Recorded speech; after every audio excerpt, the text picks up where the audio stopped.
ನಮಸ್ಕಾರ, ನಾನು ಸವಿತಾ ಸ್ಟೋರಿ ಕಟ್ಟೆಯಿಂದ. ಧೈರ್ಯಂ ಸರ್ವತ್ರ ಸಾಧನಂ.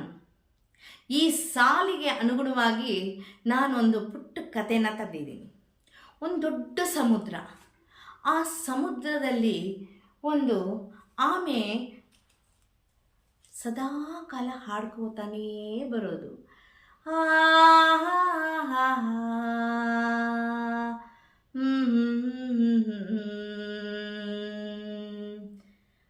ಅದು ದಿವಸ ಕಡಲ ತೀರಕ್ಕೆ ಮೇಲ್ಗಡೆ ಹೋಗೋದು, ನೋಡೋದು ಎಲ್ಲ ಮಾಡ್ಕೊಂಡು ಸಂತೋಷವಾಗಿ ತಾನು ಕಡಲ ಪಾತಾಳದಕ್ಕೆ ಹೊಟ್ಟೋಗೋದು.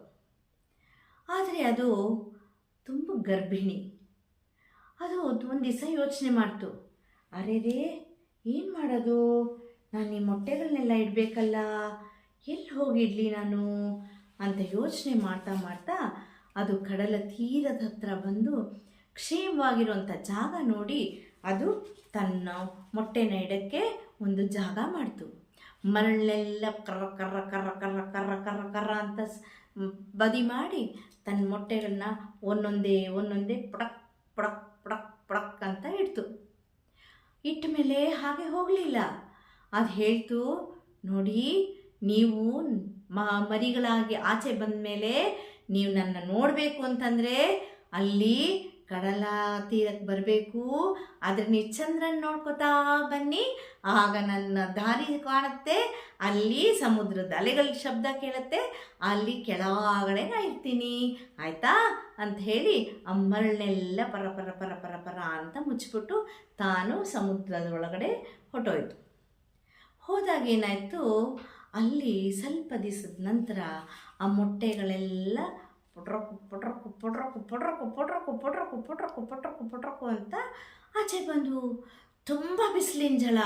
ಅಪ್ಪ, ನಮ್ಮ ಕಣ್ಣೇ ಕಾಣಿಸ್ತಾ ಇಲ್ಲ, ಹೇಗಪ್ಪ ಹೋಗೋದು ನಾವು, ಎಲ್ಲಪ್ಪ ಹೋಗೋದು, ಅಮ್ಮ ಎಲ್ಲಿದೆಯಮ್ಮ, ಅಮ್ಮ ಎಲ್ಲಿದೆಯಮ್ಮ, ಅಮ್ಮ ನಾವು ಬರ್ತೀವಮ್ಮ ನಿನ್ನ ಸೇರಲು, ನಾವೀಗಲೇ ಚಂದ್ರನ ದಾರಿ ನೋಡುತ್ತಾ ಅಂತ ಹಾಡು ಹೇಳ್ಕೋತಾ ಅವೇನು ಮಾಡೋದು, ಸೀದಾ ಹೋಗ್ತಾ ಇದ್ರು.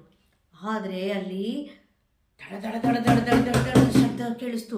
ಓ, ಏನಪ್ಪ ಇದು, ಇಷ್ಟು ಜೋರಾಗಿ ಶಬ್ದ ಬರ್ತಾ ಇದೆ, ಅಯ್ಯಯ್ಯೋ ನಾವು ತಪ್ಪು ದಾರಿ ಬಂದ್ಬಿಟ್ಟಿದ್ದೀವ ಅಂತ ಆಮೆಗಳು ನಿಧಾನಕ್ಕೆ ಹೋದರೆ ಅಲ್ಲಿ ಏನು, ಅಪ್ಪ ಏನೇನೋ ಶಬ್ದ. ಅಯ್ಯೋ, ಇದೆಲ್ಲ ವಾಹನಗಳ ಶಬ್ದ. ಅಮ್ಮ ಈ ಕಡೆ ಎಲ್ಲ ಹೇಳಿರೋದು, ನಾವು ಹೀಗೆ ಹೋಗಬೇಕು, ಬನ್ನಿ ಬನ್ನಿ ಬನ್ನಿ, ಇದು ವಾಹನಗಳು ಹೋಗೋ ರಸ್ತೆ, ಇದು ಬನ್ನಿ ಬನ್ನಿ ಬನ್ನಿ ಅಂತ ನಿಧಾನಕ್ಕೆ ಎಲ್ಲ ನಡ್ಕೋತಾ ಹೋಗ್ತಾ ಇರುವಾಗ ಅವೆಲ್ಲ ಒಂದು ಕಾಡು ದಾರಿಗೆ ಹೊರಟೋದ್ವು. ಕಾಡು ದಾರಿಗೆ ಹೋಗ್ತಾ ಹೋಗ್ತಾ ಅಲ್ಲಿ ಒಂದು ಸಿಂಹ ಗರ್ಜನೆ ಕೇಳಿಸ್ತು. ಅಂತ ಕೇಳಿಸಿದ ತಕ್ಷಣ ಬೆಚ್ಚಿ ಬಿದ್ದೋದ್ವು. ಅಯ್ಯೋ, ಸಿಂಹರಾಜ ಇದೆಲ್ಲ ಜಾಗ, ಬನ್ನಿ ಬನ್ನಿ, ನಿಧಾನ, ಆದರೆ ಮಾತಾಡಬೇಡಿ, ಬನ್ನಿ ಬನ್ನಿ ಅಂತ ನಿಧಾನಕ್ಕೆ ಹೊರಟ್ವು. ಅಲ್ಲಿ ತೋಳುಗಳು, ಅಯ್ಯೋ ಇದೇನಪ್ಪ ತೋಳ ಶಬ್ದ ಬರ್ತಾ ಇದೆ, ಹೆಂಗಪ್ಪ ಇದು ನಾವು ಹೋಗೋದು, ಹೇಗಪ್ಪ ನಾವು ಅಮ್ಮನ್ನ ಮಾತಾಡ್ಸೋದು ಅಂತ ಯೋಚನೆ ಮಾಡ್ಕೊಂಡು ನಿಧಾನಕ್ಕೆ ಹಾಗೆ ಹೋಗ್ತಾ ಇರುವಾಗ ಪೊದೆಗಳಿಂದ ಬಸ್ ಅಂತ ಒಂದು ಹಾವು, ಬಸ್ ಅಂತ ಹಾವು ಅಂತ ಬಂತು. ಆಮೆಗಳಿಗೆ ಭಯ ಆಯಿತು. ಬೇಡ ಬೇಡ ಬೇಡ, ನೋಡಿ ನಮ್ಮಲ್ಲೇ ಇದೆ, ನಮ್ಮ ರಕ್ಷಣೆಗೋಸ್ಕರ ಈ ಜಾಗ ಒಳಗಡೆ ನಾವು ಸೇರ್ಕೊಂಡ್ಬಿಡೋಣ, ಎಲ್ಲ ಬಗ್ಗಿ ಬಗ್ಗಿ ಬಗ್ಗಿ ಅಂತ ಹೇಳಿ ಅವೆಲ್ಲವೂ ತಮ್ಮ ಜಾಗದ ಒಳಗಡೆ ಹೋಗಿ ಸೇರ್ಕೊಂಡ್ಬಿಟ್ಟು ಯಾರಿಗೂ ಕಾಣಿಸ್ಲಿಲ್ಲ. ಆ ಹಾವು ಕೂಡ ಮುಂದೆ ಹೊಟ್ಟೋಯ್ತು. ಆದರೆ ತುಂಬ ಕತ್ಲಾಗ್ತಾ ಬಂದಿದ್ದರಿಂದ ಅಲ್ಲಿ ಬರೀ ಚಂದ್ರ ಮಾತ್ರ ಕಾಣಿಸ್ತಾ ಇದ್ದ. ನಕ್ಷತ್ರಗಳು ಪಿಳಿ ಪಿಳಿ ಪಿಳಿ ಅಂತ ಬಿಟ್ಕೊಂಡಿದ್ವು. ಎಲ್ಲ ನಿಧಾನಕ್ಕೆ ಹೋದ್ವು. ನಾವು ಬರ್ತೀವಮ್ಮ ನಿನ್ನ ಸೇರಲು, ನಾವು ಚಂದ್ರನ್ನ ನೋಡುತ್ತಾ ನಿನ್ನ ಹತ್ತಿರ ಅಂತ ಹೇಳ್ಕೋತಾ ಬರ್ತಾ ಇದ್ದಾಗ ಚಂದ್ರ ತನ್ನ ತಂಪಾದ ಬೆಳಕನ್ನು ಸೂಸ್ತಾ ಇದ್ದ. ಆದರೆ ಈ ಪುಟಾಣಿ ಮರಿಗಳಿಗೆ ಅದು ತುಂಬ ಖುಷಿ ಕೊಡ್ತಾ ಇತ್ತು. ಹಾಗೆ ಹೋಗ್ತಾ ಇರುವಾಗ ಅಲ್ಲೊಂದು ದೊಡ್ಡ ಮರ ಇತ್ತು. ಆ ಮರದ ಮೇಲೆ ಒಂದು ಗೂಬೆ ಕೂತಿತ್ತು. ಗೂಬೆ ಕಣ್ಣೆಲ್ಲ ಗುಡ್ಡೆ ಗರ ಗರ ಗರ ಗರ ಗರ ಗರ ಅಂತ ತಿರುಗಿಸ್ತಾ ಇತ್ತು. ಆಮೇಲೆ ಆ ಕಡೆ ಈ ಕಡೆ ಈ ಕಡೆ ಆ ಕಡೆ ಎಲ್ಲ ಕುತ್ತಿಗೆ ತಿರುಗಿಸ್ತಾ ಇತ್ತು. ಆವಾಗ ಯಾರು ನೀವು ಅಂತಂದ ಬೇಯೋ ನಾವು ನಮ್ಮ ಅಮ್ಮನ ಹುಡ್ಕೊಂಡು ನಾವು ಸಮುದ್ರದ ಹತ್ರ ಹೋಗ್ತಾ ಇದ್ದೀವಿ, ನಮ್ಮಮ್ಮ ಎಲ್ಲಿದ್ದಾನೆ ಅಂತ ತೋರಿಸ್ತೀರಾ ಅಂತ. ಓಹೋ ನೀವಾ, ಸರಿ ಸರಿ, ಆದರೆ ಇದು ಸರಿಗತ್ತಲು ನೀವು ಜೋಪಾನವಾಗಿರ್ಬೇಕು ಆಯ್ತಾ. ಈ ಮರದ ತಳಗೆನೆ ಮಲ್ಕೊಳ್ಳಿ, ಬೆಳಗ್ಗೆ ಸೂರ್ಯ ಬಂದಾಗ ನೀವು ಹೋಗುವಂತ್ರಿ ಅಂತ ಹೇಳಿದಾಗ ತುಂಬ ಖುಷಿಯಾದ್ರು. ಯಾರು ಏನು ತೊಂದರೆ ಕೊಡಲ್ವಾ?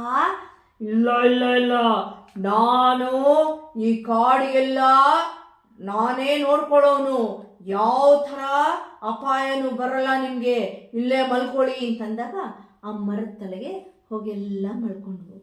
ಬೆಳಗ್ಗೆ ಸೂರ್ಯ ಮೋಡದ ಮರೆಯಿಂದ ಆಚೆ ಬಂದ.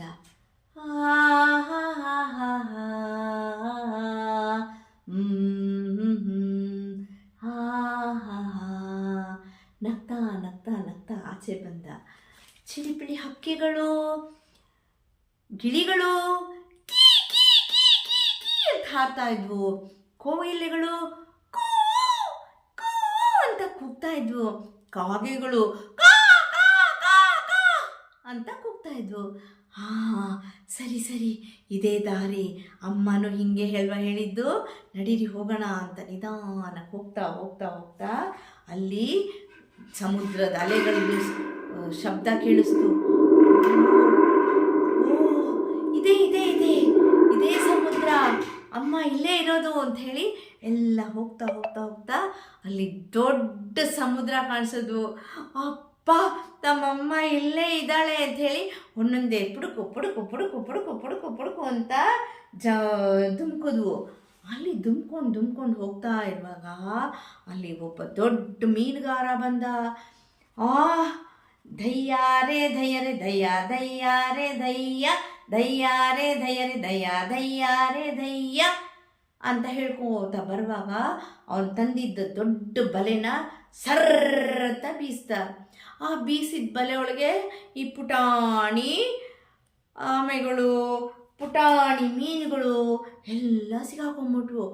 ಅಯ್ಯೋ ಇನ್ನೇನು ಮಾಡೋದು ನಾವು, ಹೀಗೆ ಸಿಕ್ಕಾಕೊಂಬಿಟ್ವಲ್ಲ ಅಂದಾಗ ಆ ಮೀನುಗಳು ಹೇಳಿದ್ವು, ನೋಡಿ ಒಂದು ಕೆಲಸ ಮಾಡೋಣ, ನಾವು ಯಾರೂ ಶಬ್ದ ಮಾಡಬೇಡ, ನಿಶ್ಶಬ್ದವಾಗಿ ನಾವು ಇರೋಣ. ಆವಾಗ ಆ ಮೀನುಗಾರ ಏನು ಮಾಡ್ತಾನೆ ಗೊತ್ತಾ, ನಮ್ಮನ್ನೆಲ್ಲ ತೊಗೊಂಡೋಗಿ ದಡಕ್ಕೆ ಹಾಕಿ ಆ ಬಲೆ ತೆಗಿತಾನೆ. ಆ ಬಲೆ ತೆಗ್ದಿದ ತಕ್ಷಣ ನಾವು ಗುಡುಗುಡು ಗುಡುಗುಡು ಅಂತ ನೀರೊಳಗೆ ಹೊಟ್ಟೋಗೋಣ ಅಂತ ಹೇಳು. ಹೌದಾ ಸರಿ ಅಂತಂದಾಗ ಹಾಗೆ ಮಾಡ್ದ ಆ ಮೀನುಗಾರ. ಹೋಗಿದ್ದೆ ಅದನ್ನೆಲ್ಲ ದಡಕ್ಕೆ ಹಾಕಿ ಆ ಮೀನುಗಾರ ಇದನ್ನೆಲ್ಲ ತೆಗ್ದ, ಬಲೆ ಬೀಸಿದ್ದನ್ನು ತೆಗ್ದಿದ ತಕ್ಷಣ ಈ ಮೀನುಗಳು ಆಮೆಗಳು ಎಲ್ಲ ಗುಡು ಗುಡು ಗುಡು ಗುಡು ಗುಡು ಗುಡು ಗುಡು ಗುಡು ಗುಡು ಗುಡು ಗುಡು ಗುಡು ಗುಡು ಗುಡು ಅಂತ ಸಮುದ್ರದ ಒಳಗಡೆ ಹೊಟ್ಟೋದ್ವು. ಆದರೆ ಅಲ್ಲಿ ಹೋಗ್ತಾ ಇರುವಾಗ ಯೋಚನೆ ಮಾಡಿದ್ವು, ಅಯ್ಯಯ್ಯೋ ಎಲ್ಲಪ್ಪ ನಮ್ಮಮ್ಮನ ಹುಡ್ಕೋದು, ಇಷ್ಟು ಆಳ ಇದೆ ಅಂತಂದಾಗ ಅಲ್ಲಿ ಒಂದು ಅದ್ಭುತವಾದಂಥ ಮೀನು ಬಂತು. ಓ ಪುಟಾಣಿಗಳೇ, ಯಾರು ನೀವು ಅಂದಾಗ ನಿಧಾನಕ್ಕೆ ಹೇಳಿದ್ವು, ನಮ್ಮಮ್ಮ ಇಲ್ಲಿ ಹಾಡು ಹೇಳ್ತಾ ಇರ್ತಾರಲ್ಲ ಅವ್ರ ಮಕ್ಕಳು ನಾವು.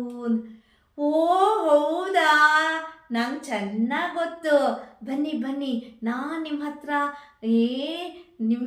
ನಾನು ನಿಮ್ಮಮ್ಮನ ಹತ್ರ ಬಿಡ್ತೀನಿ, ಬನ್ನಿ ಬನ್ನಿ ಅಂತಂದಾಗ ಆಮೆಗಳು ಆ ಮೀನಿನ ನಿಧಾನಕ್ಕೆ ಅವ್ರ ಹಿಂದೆನೇ ಹೋದವು. ಆ ಮೀನು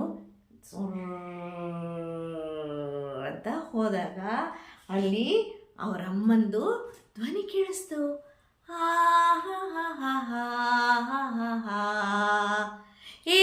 ಇದು ಅಮ್ಮಂದೇ, ಇದು ಅಮ್ಮನೇ ಹಾಡ್ತಾ ಇರೋದು, ಅಮ್ಮ ಹಾಡ್ತಾ ಇರೋದು ಅಂತ ಭಾರಿ ಖುಷಿ ಆಗೋಯ್ತು. ಹಾಗೆ ನೋಡಿದಾಗ ಅಮ್ಮನೂ ಅಲ್ಲೇ ಬಂದ್ಲು. ಹೇ ಪುಟಾಣಿಗಳ, ಯಾವಾಗ ಬಂದ್ರಿ? ಅಮ್ಮ ಅಮ್ಮ ಈಗ ಬಂದ್ವಿ, ಅಮ್ಮ ಈಗ ಬಂದ್ವಿ. ಹೌದಾ, ಎಲ್ಲ ಚೆನ್ನಾಗಿದ್ದೀರಾ? ಆಮೇಲೆ ಏನು ತೊಂದರೆ ಆಗಲಿಲ್ವಾ ನಿಮಗೆ ಅಂತಂದು. ಅಮ್ಮ ಇಲ್ಲ ಅಮ್ಮ, ನಮ್ಗೆ ತುಂಬ ಭಯ ಆಗೋಗಿತ್ತು, ಎಂತೆಂಥ ಕಷ್ಟಗಳನ್ನೆಲ್ಲ ಎದುರಿಸ್ಕೊಂಬಂದ್ವಿ ಗೊತ್ತಾ ಅಮ್ಮ. ಹೌದಾ, ಆದರೆ ನಾನು ಏನು ಹೇಳಿದ್ದೆ ಅಮ್ಮ? ಹೌದು, ನೀ ಹೇಳಿದ್ದೆ ಅಲ್ವಾ, ಧೈರ್ಯವಾಗಿರಬೇಕು, ಏನು ಬಂದರೂ ಕಷ್ಟ ಬಂದರೂ ಅದನ್ನು ಸಾಧಿಸ್ಕೊಂಡು ಧೈರ್ಯವಾಗಿ ಮುನ್ನಡಿಬೇಕು ಅಂತ ಹೇಳಿದ್ದೆಲ್ಲ, ಹಾಗೆ ನಾವು ಮುನ್ನಡ್ಕೊಂಡು ಬಂದಿದ್ದೀವಮ್ಮ ಅಂತಂದಾಗ ನೋಡಿದ್ರಾ, ಧೈರ್ಯಂ ಸರ್ವತ್ರ ಸಾಧನಂ, ಧೈರ್ಯ ಇದ್ದರೆ ನಾವು ಏನು ಬೇಕಾದ್ರೂ ಸಾಧಿಸ್ಬೋದು ಅಂತ ಅದಕ್ಕೆ ನಿಮ್ಗೆ ಹೇಳಿದ್ದು ಅಂತ ಹೇಳಿ ಆಮೇಲೆ ಏನು ಮಾಡ್ತು, ತಾನು ಮಾಡಿದ್ದ ಅಡುಗೆನೆಲ್ಲ ಪುಟಾಣಿ ಮಕ್ಕಳಿಗೆ ಪುಟಕ್ ಪುಟಕ್ ಪುಟಕ್ ಪುಟಕ್ ಪುಟಕ್ ಅಂತ ತಿನ್ನಿಸ್ತು.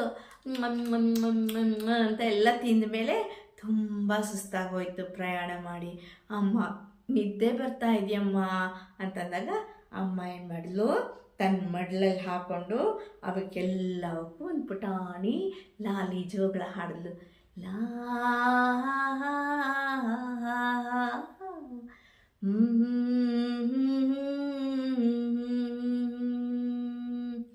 ಹಾಗೆ ಪುಟಾಣಿ ಮರಿಗಳು ಅಮ್ಮನ ಮಡ್ಲಲ್ಲಿ ಸಂತೋಷವಾಗಿ ನಿದ್ದೆ ಮಾಡಿದ್ರು. ಇದೇ ಕತೆ. ಧೈರ್ಯಂ ಸರ್ವತ್ರ ಸಾಧನಂ. ಏನೇ ಕಷ್ಟ ಬಂದರೂ, ಏನೇ ದುಃಖ ಬಂದರೂ, ಏನೇ ಅಡೆತಡೆಗಳು ಬಂದರೂ ನಾವು ಧೈರ್ಯವಾಗಿ ಅದನ್ನು ಎದುರಿಸಿ ನಿಂತು ನಾವು ಆ ಕಷ್ಟಗಳನ್ನೆಲ್ಲ ಪರಿಹರಿಸ್ಕೋಬೇಕು. ಇದೇ ಆ ಸಾಲಿನ ತತ್ವದ ಕತೆ. ಧೈರ್ಯಂ ಸರ್ವತ್ರ ಸಾಧನಂ. ಧನ್ಯವಾದಗಳು.